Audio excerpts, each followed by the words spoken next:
Black, cubalah bawa Wise jalan-jalan. Dah lama tak buat video dengan Wise. Hai. So korang nak aku bawa Wise jalan-jalan?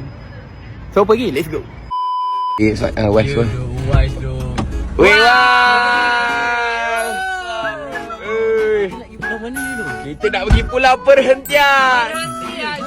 Memang kau gembira. Aku nak impikan kau je, Wise. So let's go. Semalam tu kami daripada Shah Alam terus gerak ke JT Kuala Besut kat Terengganu. So, Wise, siapa nak bawa barang ni? Batu. Mana batu? Maaf. Batu kat dalam pulau. Oh, batu kat pulau ah. Batu kat pulau. Dan lepas tu kami naik boat daripada JT Kuala Besut dan sampai kat pulau perhentian. Wise, mana Sobi bro? Sobi. Weh, saya Sobi. Weh, spek aku tau.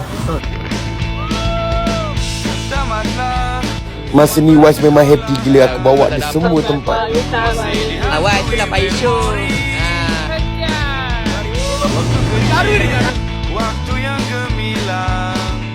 Dan pada suatu petang di tepi pantai.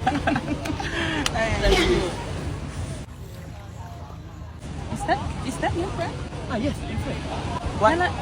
Can I buy him?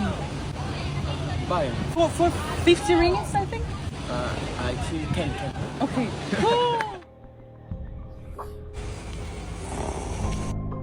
Man. Asal? Man, apa kata kita jual Wise? Sebab tadi ada orang putih tanya nak beli dia, okey? Jual je lah. Dia tu bukan berguna pun untuk kita. So betul jual? Jual je.